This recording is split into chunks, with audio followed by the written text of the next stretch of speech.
Going to work on having my dog wait while I drop a distraction on the ground. I can use a toy or a treat. At this point, I'm going to also try and call my dog past the distraction. Start with my dog waiting. Wait. When I drop my distraction, I'm going to make sure I drop it off to the side of where I'm going to call my dog. Having it directly in front is going to be too hard. So I'm going to drop it off to the side.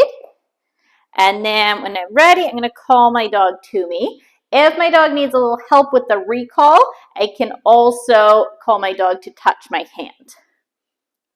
Then touch. Yeah, good boy. Get it. Good boy. Good.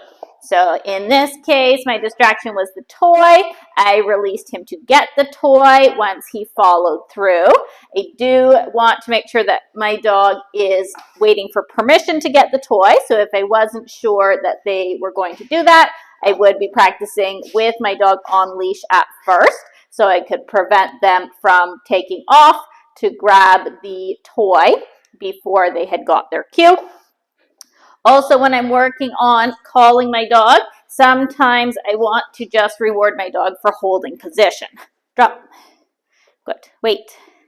So on some repetitions, I could drop the toy, step away, and then get it.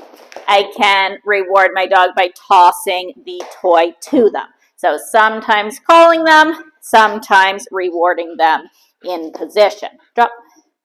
Good boy. Drop. All done, toy, toy.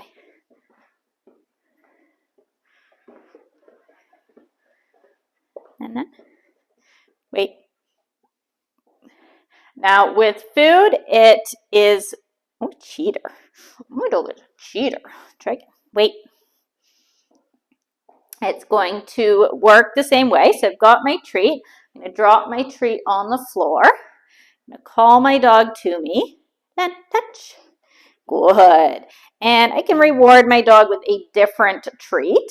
Now, if I want my dog to collect the treat off the floor, I can tell them then at that point they can find it. Find it.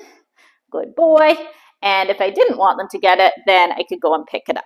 So our dog should be waiting for a cue until they find out what happens next. Wait. With this as well, sometimes I'm going to find it, toss the reward back to the dog rather than calling them every time. So we can alternate, sometimes call, sometimes toss the reward back. If the dog has a hard time coming past the distraction on the floor, then we can make it easier. So a couple ways to make it easier. I can put my distraction further away and I can put myself closer to my dog. So if my dog was waiting here, wait, can put my distraction further away, and then I can have a short distance between myself and my dog. So that's going to make it easy for him to come to me at first. Then touch. Yeah, good boy.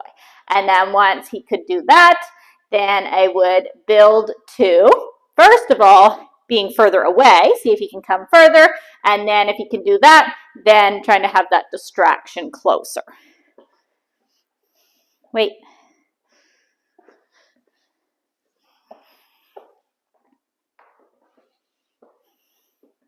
And touch. Good boy. Nice job.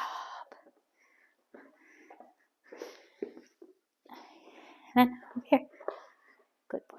Wait.